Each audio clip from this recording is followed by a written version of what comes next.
7:28 en el territorio continental ecuatoriano, buscando la verdad y abogando por la unidad nacional en pro de la paz y la seguridad en el Ecuador. Antes de iniciar la entrevista con el experto tributario, el doctor Napoleón Santamaría, sobre las implicaciones de las últimas reformas aprobadas, una parte en la Asamblea Nacional y otras determinadas por el Ejecutivo, quiero darles una información de Fuerzas Armadas. Se han hecho intervenciones hoy en cárceles de Inca, Quito, mujeres, en Guayaquil, en Puyo y Tulcán. No hay novedades especiales en esta tarea profesional que cumplen las Fuerzas Armadas ecuatorianas en la intervención en cárceles del país. Gracias por la información al mando militar. Doctor Napoleón Santamaría, ¿cómo entender estas reformas? En resumen, se quedó, al no aprobarse en la Asamblea Nacional, la propuesta del Ejecutivo, inicialmente de subir de 12 al 15%, luego se morigeró esta propuesta, quedó en vigencia el incremento permanente al 13% y pudiera llegar al 15%, lo que decida el presidente, a lo que se suma los impuestos que en la boca que se llenan algunas organizaciones políticas. No más impuestos, no más impuestos. Aprobaron al menos impuestos a las utilidades de los bancos y cooperativas de ahorro y crédito, el aumento hasta el 5% del impuesto a la salida de divisas, la contribución temporal para seguridad dirigida a las utilidades de las empresas y la reducción del IVA del 12 al 5% en materiales de construcción. ¿Cómo entender estos temas de aumento en las contribuciones en el país? Buen día, doctor Santamaría. Apreciado Miguel, muy buen día. A través de los micrófonos de la democracia, un fuerte abrazo a todos los amigos que nos escuchan. ¿Cómo entender la reforma? Bastante complicado, mi querido Miguel, porque en el Ecuador estamos pensando o creyendo que lo absurdo es la regla de convivencia. Miren, veamos qué pasa en otros países. Cuando el presidente Petro manda en Colombia 298 artículos de la reforma tributaria, lo que hace el Parlamento colombiano, la Asamblea colombiana, es depurar algunas cosas, quitarle otros temas, afinar algunos temas, y finalmente salieron con no más de 130 artículos, menos de la mitad. Eso hacen los parlamentos serios y modernos. Dos, el tema de en Chile, Boric mandó 130, 140 artículos y el parlamento chileno le rechazó todos. Le dijo, mire, todo lo que usted manda, negado absolutamente todo y no le aprobó nada. Con estos dos ejemplos, mi querido Miguel, fácilmente se nota que las asambleas, los parlamentos de América Latina lo que buscan es pulir, reducir, perfilar de manera correcta estas iniciativas tributarias que tienen los presidentes de la República y que casi todas las constituciones de América Latina lo recogen. En el Ecuador todo funciona al contrario. El presidente Noboa le manda a la Asamblea y dice, necesito subir el IVA del 12 al 15%, porque necesito 1.400 millones en la caja fiscal. Eso es lo que se mandó, lo que mandó el presidente en su iniciativa, que por cierto es una potestad privativa del presidente. La Asamblea, de forma inconsulta, con un lenguaje desgastado y hasta torpe de algunos partidos políticos, sobre todo de los social cristianos y del partido del correísmo, que con este diálogo de no más impuestos y no al IVA, se olvida, yo creo que el señor Nebot se olvida que el mayor incremento del IVA lo produjo precisamente el ingeniero Pérez Cordero en 1986, del 6% al 10%, ahí fue el mayor incremento del IVA. Bueno, con ese discurso dijeron no al IVA y sí vamos a crear otros impuestos. Primer punto, la Asamblea no puede hacer eso. La Asamblea no crea impuestos, no puede, no tiene facultad, no tiene iniciativa para hacer este tema. Pero de forma en consulta, de forma inconstitucional, crea lo que yo les he llamado yapas tributarias, y los que usted se ha referido, Miguel. Un nuevo impuesto a los bancos y a las cooperativas. Cuidado, también el sistema cooperativo sale afectado con ese impuesto. Segundo, un impuesto a todas las compañías que no sean calificadas como micros ni pequeñas empresas. ¿Quiénes son esas? Esas son las que venden hasta $1 millón al año. todas las demás compañías que venden más de $1 millón por los años también tendrán que pagar otro nuevo impuesto, que es una contribución de guerra del 3.5% sobre su utilidad. ¿Cuál utilidad? La del 2020. Y tres, el ISD que nadie les pidió, volvieron a subir al 5%. Entonces, estos movimientos decían, no le aceptamos el IVA, le mandamos estos impuestos que más o menos bordearán $850 millones. El presidente ejecuta la objeción parcial, de la cual también hay algunas dudas de constitucionalidad, y van a la votación y la Asamblea no tiene los votos para ratificarse en su proyecto inicial, que no costaba el IVA, ni para allanarse a aceptar lo que establecía el presidente, que es tomar los impuestos que le regala de Yapa la Asamblea más el IVA. Y por lo tanto, hoy día estamos esperando que pasen los 30 días, tal como dice la ley, para que entre por el ministerio de la ley esta reforma tributaria, esa ley de la República. ¿Desde cuándo? Desde el 1 de abril. Pero entonces, resumen, Miguel, lo que ha pasado es que el presidente fue por 1.400 millones y es la primera asamblea, esto parece está bastante completamente fuera de lo normal, la asamblea le da un paquete de reformas tributarias donde le dan más al presidente de la República de lo que pidió. Y este más completamente desestructurado, inconsulto, antitécnico, inflacionario, que yo creo que el presidente, vamos a ver qué decir, entre otras cosas, si es que finalmente el IVA a abril queda al 13%, o como bien dice usted, Miguel, el IVA puede subir al 14, al 15%, todavía no lo sabemos, y por lo tanto no sabemos el efecto que va a tener al 1 de abril. Eso implica que quede en manos del presidente determinar 14 o 15%, lo cual le va a permitir una mayor recaudación. Pero, ¿cuál sería la incidencia en el resto de contribuciones de los bancos, cooperativas, especialmente de ahorro y crédito? Porque se ha anunciado que pudiera presentarse una demanda de inconstitucionalidad estos nuevos impuestos cuando establece la Asamblea sin tener esa iniciativa. Definitivamente, Miguel. Entonces, sí, para que todos los amigos nos escuchen cómo quedó el IVA, entonces es, a partir del 1 de abril, el IVA sube necesariamente al 13%, porque sí hay un incremento en la ley al 13%. Pero el mismo abril, se establece que el presidente de la República puede incrementar la tarifa del IVA al 13 o hasta el 14%, al 14 o hasta el 15%, solo con la emisión de un decreto presidencial. Ya no necesitamos pasar por la Asamblea. Entonces, lo que estamos previendo, Miguel, es lo siguiente. Los 30 días se van a cumplir el 7 de marzo, el 8, 9, 10 de marzo se enviará la ley al registro fiscal y se publicará.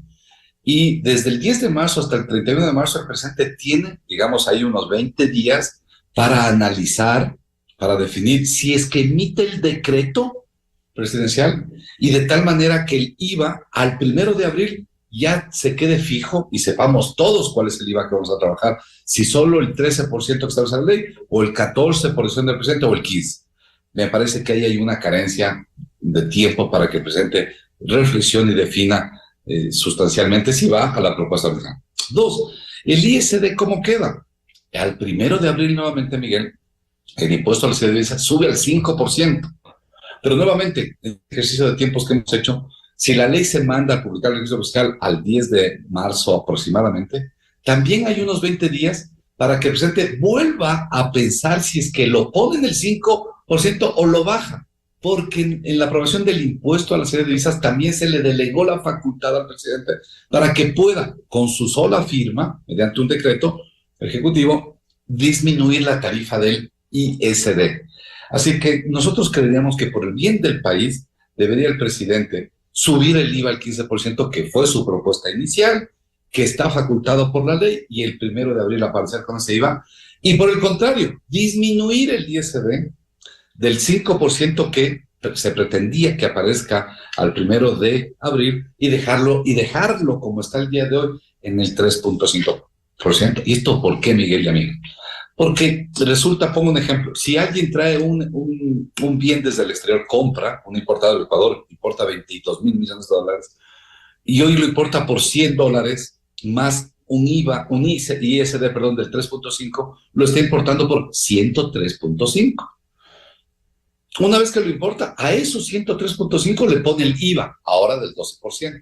Si mañana el ISD sube al 5, necesariamente ese precio va a tener doble incremento. Primero, el del ISD, del 103.5 al 105%, porque ya subió al 5% el ISD.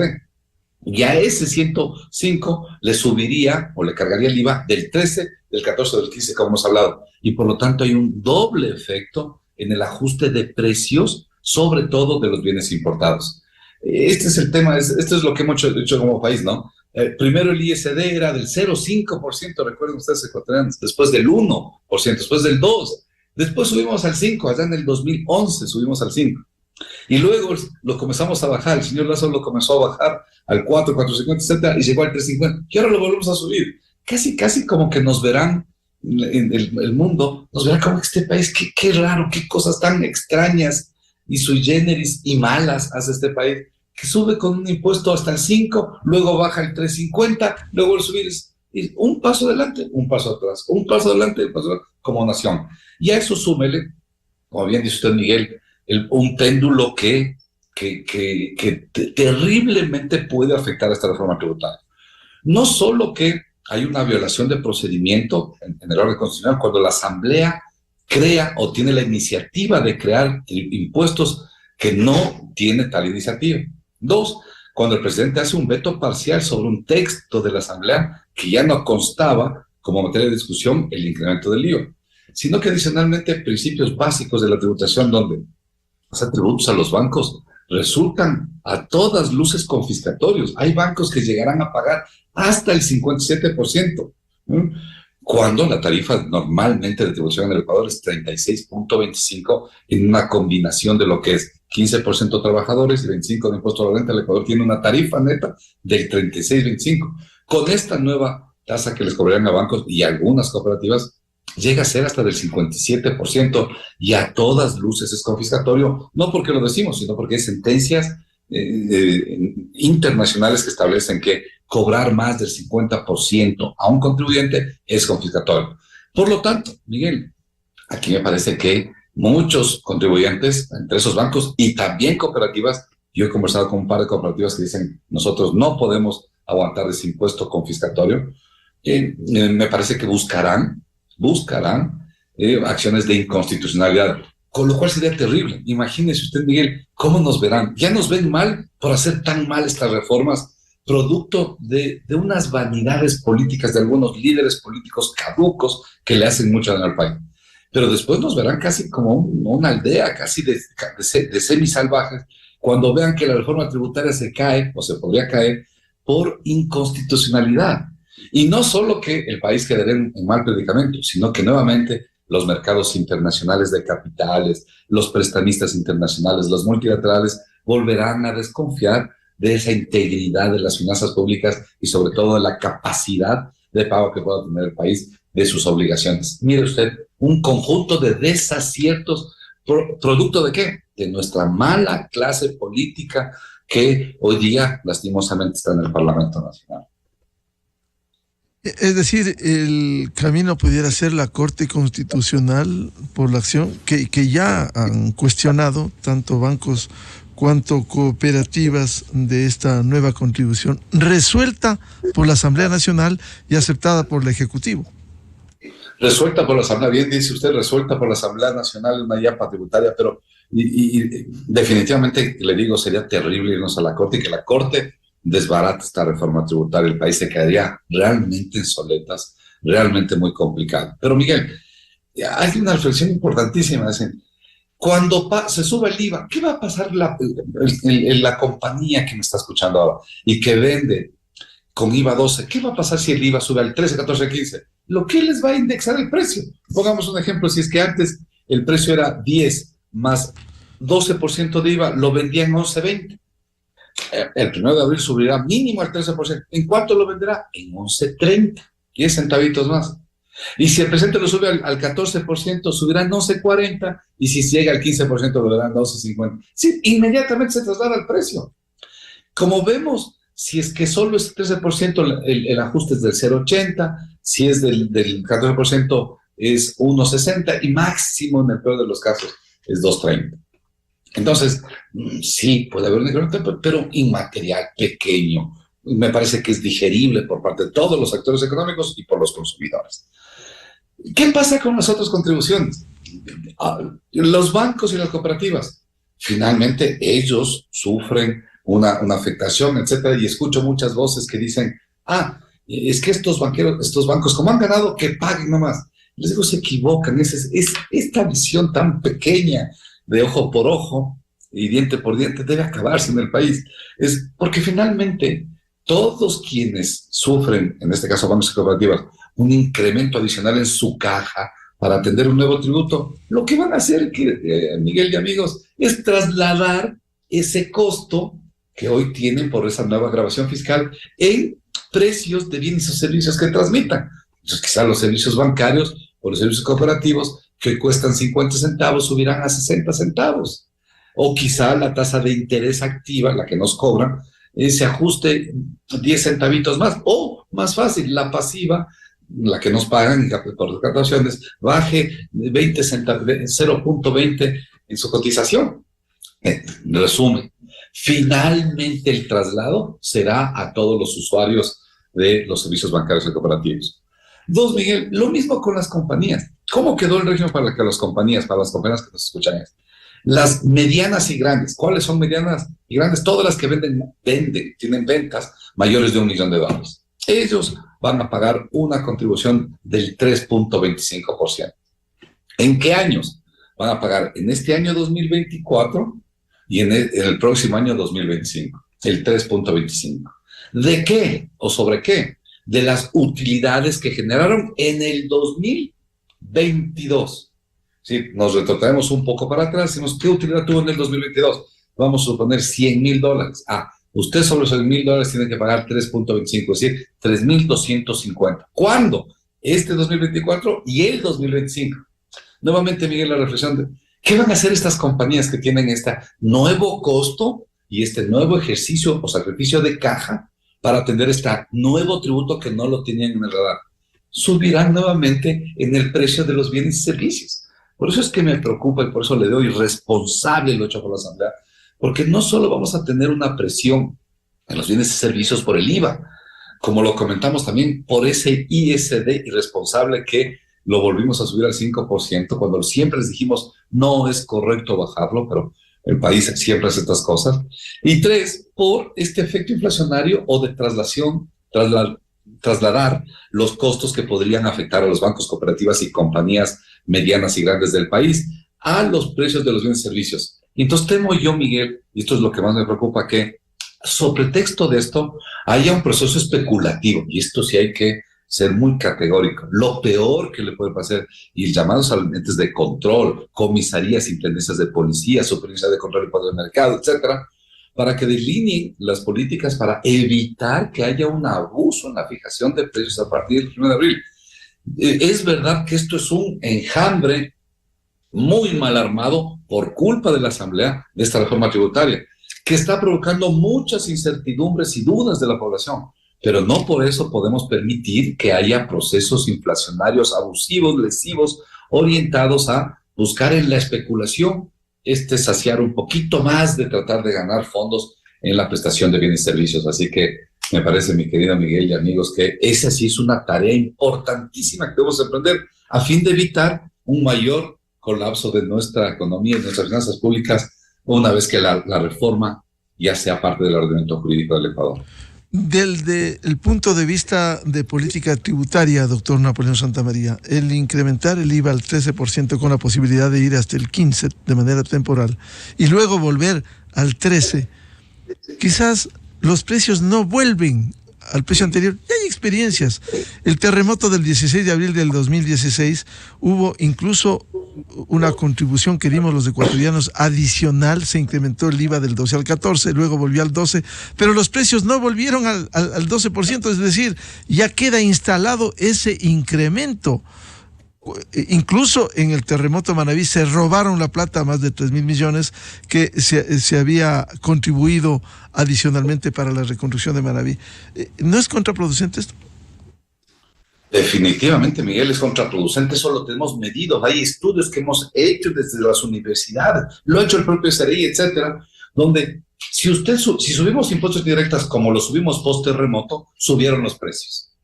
Pero cuando se desmontó, bajó la tarifa del IVA, perdió la recaudación nacional, no hubo los suficientes recursos en la caja fiscal, los precios no bajaron. Esto está absolutamente determinado en el Ecuador, ya nos pasó esto. Y no solo con el IVA, con el ISD nos pasó lo mismo, Miguel. Llegamos a subir al 5%. Es decir, nuevamente, un producto importado de 100 con 5 de ISD costaba 105. Luego bajó y hoy día está en el 350. Ese bien que se importa, el mismo bien, vamos a poner una computadora, ese mismo bien hoy día solo cuesta 103.50, ya no 105 en el costo de importación, pero ha bajado, se ha trasladado ese menor costo al precio. No, Miguel, no se ha trasladado. Es decir, ya lo hemos visto en varias ocasiones y creo que todavía los ecuatorianos no entendemos de que si subimos impuestos indirectos, lo peor que podemos hacer, lo más irresponsable que podemos hacer, es volverlo a bajar. Tema 1. Tema 2, es que esto no hace ningún país del mundo, Miguel. No creo que los ecuatorianos seamos la raza más inteligente que camina en la faz de la tierra y que creemos estas cosas. No, porque si fueran estas ideas inteligentes, nos copiaran los vecinos del norte, del sur, del este y del oeste, nos copiaran fácilmente. Pero lastimosamente nunca nos han copiado porque precisamente entienden, perciben y asumen que no es una buena idea. Mire usted la reforma de Colombia. Cuando se hace el incremento del IVA del 16 al 19 en Colombia, sube, pero no hay ningún colombiano, ni amigo, ni enemigo, ni adversario, ni opositor, ni líder histórico, como se dice el señor Nebot, de los cristianos, o de prófugos, como el otro que anda en Bélgica, desestabilizando el país, que se le ocurra pensar que baje el IVA. No hay ningún colombiano que piense en esa locura. Lo mismo en Brasil. Brasil acaba de subir el IVA hasta tarifas hasta el 21, desde el 21 hasta el 27. No se les ocurre subir. Lo mismo en Perú cuando subió el 18%. Bueno, le pongo un ejemplo. En el 2011, Panamá, para hablar de economías dolarizadas, que tanto alguien dice, y con un ejemplo muy mal labrado, por ejemplo, de economía argentina, cuando dice, es que se devaluó el 50% y el IVA es el 50%. Ese político de Guayaquil, del Cortijo, se olvidó de lo que la segunda capítulo de economía que se llama inflación. Si coge la inflación de los precios, vuelve a recuperar la recaudación. Es errores, no sé si no lo sabe, no los conoce, creo que no lo sabe porque muchos errores muestran que ahí hay un desacierto. Me refiero al líder social cristiano. Pero pongamos entonces un ejemplo de economía dolarizada para que aprendan. Coja Panamá, 2011, sube el IVA y lo sitúa del 5 al 7%. Y no hay ningún panameño que se esté pensando en reducir, en que sea ocasional, en que solo dure 2 años, etcétera. Mi querido Miguel y amigos, este es el mensaje serio en favor de nuestro país. No podemos tener un discurso populista en temas tan técnicos y tan delicados para la sostenibilidad de un país. Ojalá y se acaben estos políticos que lo que buscan es unos poquitos votos más en las próximas elecciones y se han olvidado del destino del país. Hacer que un impuesto indirecto como el IVA, etcétera, tenga 1, 2, 3 años o tenga esta movilidad presidencial es que el país corra serios peligros a futuro. Mañana cambiamos de presidente porque el IVA por lo menos se queda con tarifa permanente, pero solo en el 13%. Recuerdo, como bien dice Miguel, usted, el presidente actual, el señor Novoa, podría subirlo al 14, al 15 con un decreto. Supongamos que lo sube al 15, que para mí es lo técnico y lo correcto que un país, seriamente, el presidente salga en canal y diga, lo serio es que yo les dije que necesitaba el 15. Déjenme entenderlo al 15, el IVA lo dejo en el 3.5 y se queda así. El problema es que a futuro ese IVA con el señor Novoa podrá quedarse en el 15, pero mañana, después de 4 o 5, lo que fue, 100 años, viene el señor Juan Piguave de presidente y él cree que no está bien el 15. Y con la misma ley, Miguel, lo puede bajar al 14, lo puede bajar al 13, y después de 8 años viene Juan Soguave y lo sube nuevamente al 15. Y esta es la irresponsabilidad que una ley que abra una puerta tan grande les confiere a nuestra clase política para que, de acuerdo al timing político, según su expresión, que por cierto es deleznable, el timing político puedan coger y ajustar el IVA, porque hoy tienen popularidad, entonces le suben un puntito, mañana se caen de popularidad, necesita que le bajan un puntito para agraciar al electorado, y esto así no se manejan las finanzas públicas, Miguel. Esto es peligrosísimo, es irresponsable, esto no es hacer bien las cosas por un país. Esto no es pensar al futuro, no es pensar en políticas públicas sólidas, estables, estructurales, bien hechas. Esto realmente nos pone al país en un hilo peligroso que si hacemos bien, no hacemos bien las cosas o fallamos en algo más, el país va a entrar realmente en serios problemas macroeconómicos, me quedo amigo. Doctor Santamaría, ¿y cuánto puede contribuir la reducción del IVA del 12 al 15%, al 5% en materiales de construcción?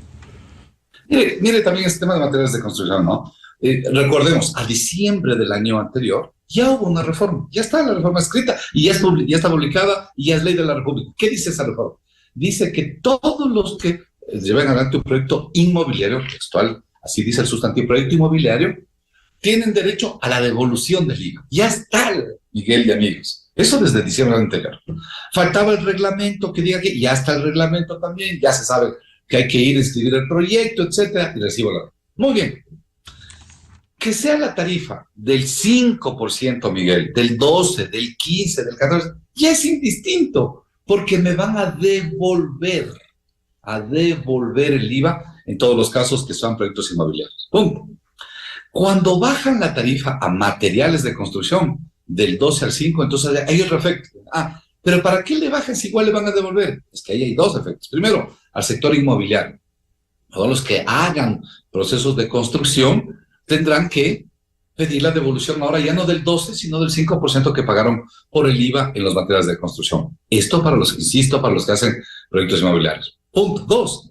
Hay otros que no hacemos proyectos inmobiliarios. Yo, abogado, el ingeniero, el médico, el consultorio, el hospital, la clínica, la universidad, que pues necesitan construir, ampliar algún espacio de su inmueble, hacer una reparación de su mantenimiento de su propiedad y compran materiales de construcción. Ahora, ¿con qué tarifa van a comprar? Con el 5. Y a ellos no se les devuelve, etcétera, ¿no? No se les devuelve y está ahí. Pero tenemos un conjunto de problemas con esta reforma. ¿Por cuál? ¿Por qué? Porque, en primer lugar, los sistemas informáticos de contabilidad del Ecuador no leen sino solo dos tarifas, 12% y 5%. Y el mayor problema que tenemos hoy día es que los sistemas informáticos tienen que actualizarse para que puedan leer esta tercera tarifa, que es del 5%. Que en este ejemplo que he dado pueden afectar a todos los que compran materiales de construcción. 2. Lo que no está claro es, ok, ya pago el 5, ¿es crédito tributario que me hago match con IVA en ventas o no? La lógica es que me haga pensar que sí, pero la ley y el reglamento no me lo dice. 3. ¿Me lo hago al 100% o en la proporcionalidad que el 5 respecta del 12% inicialmente? Tampoco me lo dice. Todo esto tendrá que venir un reglamento para que se establezca. Y finalmente, un nuevo sistema de facturación. Hoy día los ecuatorianos todos, o facturamos 12% o facturamos 0%. Mañana habrá algunos facturadores que vendan 12, 0 y 5%, triple tarifas. Y realmente los organismos internacionales han dicho que no, que los países no atomicen las tarifas diferenciándolos porque complican el control de la administración tributaria del SRE. Por lo tanto, más que un beneficio, es un perjuicio, es un caos administrativo, como lo he explicado interno. ¿Y en cuánto se reduce la caja fiscal del país? Todos los materiales de construcción en el Ecuador más o menos están proveyendo al año 240 millones de dólares de IVA a tarifa del 12%. Si ahora usted la baja al 5%, se estaría perdiendo ahí en recaudación más o menos 140 millones de dólares de IVA.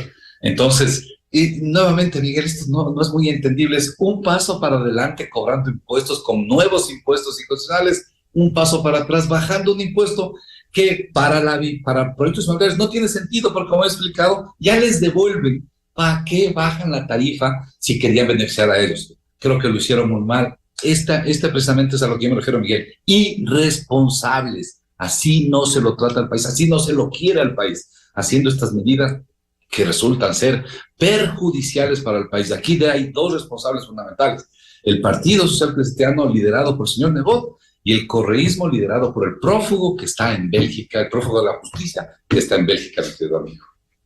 Bien, muchas gracias por ilustrarnos en la incidencia de la última reforma económica al doctor Napoleón Santamaría, experto tributarista.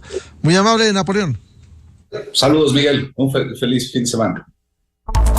Enseguida, en la revista de Opinión Democracia. 7:59 en el territorio continental ecuatoriano. Vamos a una pausa publicitaria y ya volvemos buscando la verdad para hablar sobre las reformas penales. Invitada la doctora María Paula Romo, ex ministra de Gobierno. Desde 1984 con Gonzalo Rosero. La revista de Opinión Democracia. Siempre líderes, siempre confiables. Enseguida regresa Miguel Rivadeneira a la búsqueda de la verdad. Inicio de espacio promocional y publicitario. Si buscas vivir al máximo, el Ford Territorio